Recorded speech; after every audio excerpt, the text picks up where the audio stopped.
Oke, jadi Vivo ngeluarin produk smartphone yang namanya Vivo V23e dengan 50 megapiksel autofocus night portrait. Apakah dengan selling point-nya ini mampu memikat pasar Indonesia? Di video kali ini akan kita bahas. Pertama, kalau kita ngomongin Vivo, pasti yang terlintas di otak kita adalah kamera depannya yang bener-bener nggak usah pakai skincare, udah bagus banget tanpa edit. Di Vivo 21, resolusi kamera depannya 44 megapiksel. Sekarang muncul V series yang baru dengan nama V23e, kameranya 50 megapiksel autofocus night portrait. Ini bukan kamera belakang loh ya, tapi kamera depan. Bukan cuma digedein aja resolusinya, tapi sensornya juga di-upgrade. Jadi untuk sensornya dia pakai ISOCELL 3.0 yang diklaim di kondisi apapun, mau low light atau shaky, kualitasnya akan tetap sama karena sensor ini bisa menerima cahaya yang masuk lebih banyak. Terus juga ada fitur eye autofocus di mana dia akan tetap mencari fokus di mata walaupun kondisinya lagi shaky. Dan ada AI Extreme Night yang diklaim Vivo bisa bikin gambar tetap tajam di semua kondisi termasuk low light dan ketika di crop atau di zoom. Dan kalau untuk hasil kamera depannya Vivo banget lah ya, nggak perlu diedit lagi, udah langsung mulus skin tone wajah kita.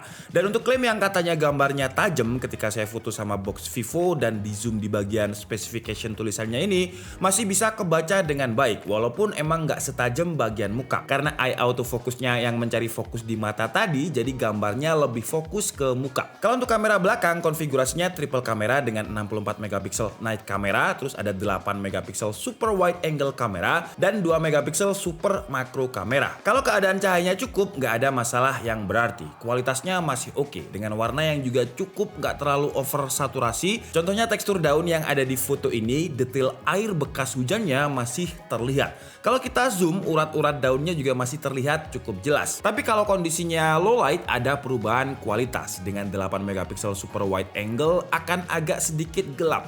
Contohnya gambar pohon ini, di hasil 8 megapiksel super wide angle, pohonnya nggak terlalu kelihatan. Kalau pakai lensa wide cukup tajam, dan kalau di zoom lagi nggak ada perubahan detail dan warna seperti di ultra wide dan wide-nya tadi. Terus kalau untuk fitur AI Extreme Night di kamera depan dan Super Night Mode di kamera belakang ada perbedaan yang signifikan. Contohnya ketika saya foto lighting ini tanpa menggunakan mode AI Extreme Night dan juga Night Mode, bener-bener gelap banget. Apalagi lightingnya warna hitam. Jadi semakin kerasa nggak ada kontras. Tapi kalau pakai mode AI Extreme Night dan Night Mode, langsung terlihat detail lightingnya tanpa mengurangi warna sekitarnya. Jadi bukan kayak sekedar ditambahin exposure gitu. Warna lighting cover yang hitam dengan background terlihat memisah dengan baik. Di kamera depannya pun juga sama. Mode malamnya nggak asal ditambah exposure tapi tetap memperlihatkan detail wajah dengan baik. Foreground dan juga backgroundnya juga terpisah dengan pas. Ngomongin foreground, dia juga memiliki fitur yang dinamakan Vivo dengan bokeh flare portrait di bagian kamera belakangnya. Yang bisa kita custom sesuai dengan keinginan kita. Kita bisa atur dari aperture 16 sampai ke 1.0. Jadi bisa bokeh banget. Cuman kalau kita pakai 1.0, bokehnya ini jadi kayak kurang natural, kayak pakai green screen jatuhnya. Yang pas menurut saya ada di kisaran 1,6 dan 1,8. Fitur lain kalau kita ngomongin kamera, banyak banget di Vivo V23e ini. Ada yang namanya dual view video, di mana kamera depan dan belakangnya bisa jalan bersamaan di mode video. Terus juga ada double exposure yang bisa memberikan efek kayak double layer ala-ala filter TikTok. Layernya juga bisa kita custom dengan foto kita sendiri atau foto lain, gak hanya yang disediakan sama Vivo. Terus juga ada AR sticker, ada mode pro, ada multi style portrait yang bisa kasih filter kayak Instagram, dan masih banyak lagi. Dan ini adalah mode kamera depan dari Vivo V23e di steady face ya. Jadi walaupun saya gonjang-ganjingkan seperti ini HP-nya, dia bakalan ngelock terus di face ya. Sama seperti di fitur kameranya yang eye autofocus. Kalau di video namanya adalah steady face. Ini walaupun saya muter-muter seperti ini, yang difokuskan masih tetap muka saya. Dan kalau misalkan kita gunakan untuk jalan, juga stabil ya. Untuk kamera depannya ini untuk kelas mid range. Dan ini adalah kamera belakangnya di mode video dan ace-nya saya matikan. Nah kalau mati, seperti yang kalian lihat lebih terlihat natural ya shaky-nya. Nah ini adalah pakai ace, jadi dia lebih stabil daripada yang tadi. Wah ini sih bukan lebih stabil ya, ini stabil banget. Kalau kalian lihat pohon di sana sama sekali nggak bergerak, padahal saya jalannya udah lumayan cepat ini. Di pohon yang di atas tuh, nah tuh sangat-sangat stabil ya. Dan kita sekarang coba untuk autofokusnya nih. Ini bukan rambutan tapi mirip-mirip aja sama rambutan ya. Tuh Saya jalan mundur untuk lihat stabilnya lagi. Stabil banget. Sekarang saya coba untuk panning, pelan-pelan aja. Oh, masih ada jitter-jitternya dan patah-patahnya dikit ya. Dan kalau misalkan ke atas, enggak sih ya. Kalau ke atas enggak terlalu patah-patah seperti kanan kiri. Untuk mempreview hasil jepretan gambar kita dengan kamera Vivo ini, kita juga dikasih layar yang udah bagus banget. Karena layarnya Vivo V23i ini sudah menggunakan panel AMOLED dengan resolusi Full HD+. 2400 x 1080 dengan dimensi layarnya 6,44 inch. Karena pakai AMOLED, saturasi warnanya lebih kerasa pop-up, lebih kerasa nendang. Dan kontras rasionya juga tinggi. Terus di kelas mid-range, Vivo juga udah kasih Screen Touch ID di layar AMOLED-nya ini. Buat yang suka streaming film di Netflix, security wide fan-nya juga udah ada di L1, jadi kita bisa nonton konten di Netflix dengan resolusi Full HD. BTW untuk Vivo V23 ini dia pakai chipset dari MediaTek yaitu Helio G96. Dan kalau saya lihat di websitenya MediaTek, G96 ini sebenarnya support sampai 120 Hz refresh rate.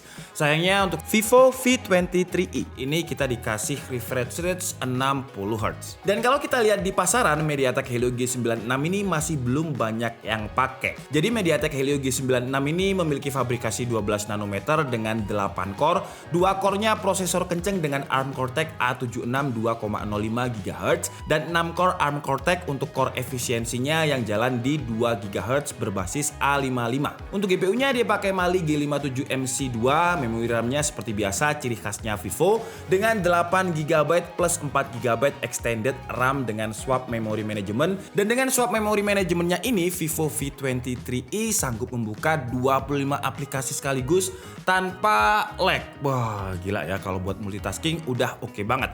Terus kalau untuk memori internalnya dia berkapasitas 128 GB. Terus kalau untuk performanya, MediaTek Helio G96 di tuningan Vivo V23i ini di Antutu dia dapat skor sekitar 300 ribuan. Di Geekbench 5 single core-nya 509, multicore-nya 1836. Dan yang menarik ketika kita benchmark Antutu, Geekbench dan juga game, dan setelah itu kita tes untuk CPU-nya dengan CPU throttle selama 30 menit. Dan dia nggak panas sama sekali, nggak ada throttle sama sekali untuk CPU yang ada di dalamnya. Kalau untuk main game PUBG, dia mendapatkan settingan mentoknya itu ada di Smooth Ultra. Tapi biasanya kan Smooth Ultra itu di MediaTek Helio G80 aja bisa dapat stabil 40 fps. Tapi di MediaTek Helio G96 ini dia dapatnya sekitar 35 fps. Jadi stabilnya di situ. Mungkin PUBG-nya belum mengenali chipset MediaTek Helio G96 yang memang masih terbilang baru. Lanjut ke game Genshin Impact. Di sini kita pakai settingan resolusinya ada di Full HD dan grafiknya ada di lowest, fps-nya kita set di 60 dan hasilnya dia masih playable untuk dimainkan. Karena kalau kalian lihat grafiknya di situ, dia masih ada di atas 30 fps terus. Bahkan di Scene War dia bisa dapat sekitar 48 fps. Jadi masih playable untuk dimainkan. Terus untuk suhu surface permukaannya juga nggak terlalu panas. Ada di kisaran 31 derajat Celcius. Entah apa sistem cooling yang dipakai oleh Vivo ini, yang jelas dingin banget. Padahal ya kalau kita lihat dari segi dimensi, seperti biasa ciri khasnya Vivo stylish banget, jadi desainnya slim. Jadi ketebalannya ini cuma 7,36 mm untuk warna yang kita review ini, yaitu Moonlight Shadow, dan 7,41 mm untuk yang warna Sunshine Coast. Untuk bobotnya juga lumayan ringan. Biasanya kalau HP mid-range lain itu mungkin bobotnya bisa 190 atau 200 gram, tapi Vivo V23i ini bobotnya cuma 172 gram. Cuman yang harus dikorbankan oleh Vivo dengan dimensi yang tipis ini adalah baterai. Jadi dia nggak bisa kasih baterai yang kapasitasnya 5000 mAh, kapasitasnya 4050 mAh. Yang sebenarnya sih masih awet-awet aja ketika saya gunakan untuk streaming Netflix selama 1 jam 40 menit, dari 34% berkurang jadi 24%. Jadi cuma berkurang 10% aja untuk nonton film 1 sampai habis pakai WiFi. Dan di dalam paket pembeliannya kita juga udah dapat adapter dengan maksimum output 11 volt 4 ampere 44 watt. Sama dengan support smartphone-nya. Untuk waktu pengecasannya dari 3% ke 100% hanya butuh waktu sekitar 1 jam. Kalau soal desainnya ini ciri khas Vivo banget dengan ultra slim design.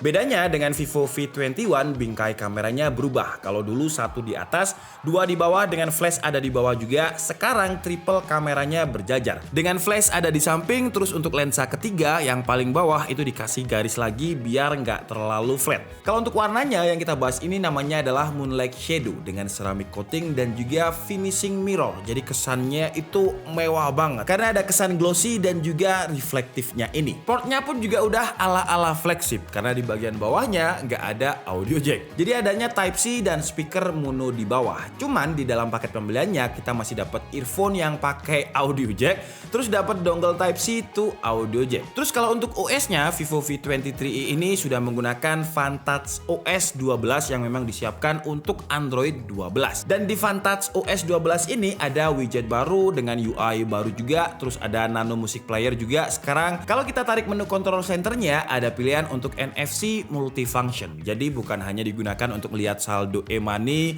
Kalau misalkan di rumah kalian itu aksesnya pakai kayak smart lock yang sekarang, kalian juga bisa pakai NFC untuk membukanya dan masih banyak lagi. Jadi NFC itu bukan hanya digunakan untuk melihat saldo e-money. Oke guys, jadi mungkin cukup segitu aja video review dari Vivo V23i kali ini. Kalau untuk harganya jujur aja saya belum tahu berapa. Cuman kalau kita lihat dari V21 yang harganya sekarang sekitar 3.999.000, harusnya sih nggak jauh-jauh dari itu. Tapi nanti kalau misalkan udah ada update akan saya update di deskripsi atau bisa juga di judul nanti. Kesimpulannya dari sisi kamera sekarang udah banyak banget upgrade. Apalagi kamera depannya. 50 megapiksel autofocus night portrait dengan eye autofocus. Dan eye autofocusnya ini bukan hanya ada di mode kamera, tapi juga ada di mode video yang namanya steady face, dimana dia akan tetap nge-lock face kita. Untuk kamera belakangnya juga udah oke di harganya, seperti yang kalian lihat tadi hasilnya udah bagus banget.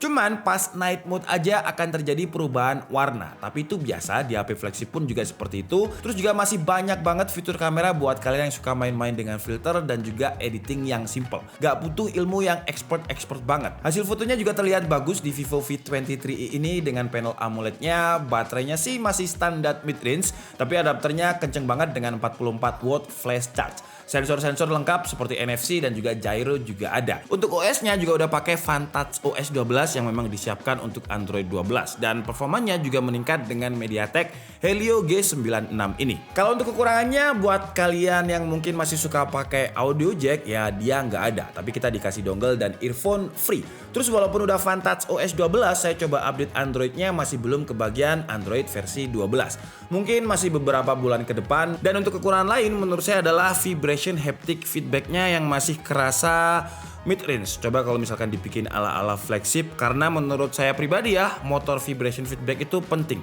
Karena kalau misalkan kita ngetik di layar dan ada tactile-nya rasa-rasa flagship, itu menurut saya akan menambah rasa satisfying gitu ketika menggunakannya. Tapi intinya Vivo V23 ini bakalan cocok buat kalian anak-anak muda yang suka dengan kameranya, yang males ngedit-ngedit, pakai kamera Vivo aja hasilnya bisa langsung mulus gitu mukanya ya. Dan buat kalian yang suka multitasking full seharian, Vivo V23 ini juga bisa menjadi pilihan yang menarik. Oke, jadi mungkin cukup segitu aja video kita kali ini. Saya minta maaf kalau ada kesalahan dalam penyampaian informasi. Seperti biasa kalian bisa mengkoreksinya di kolom komentar. Saya Nika Budi and see you on the next video. Bye bye.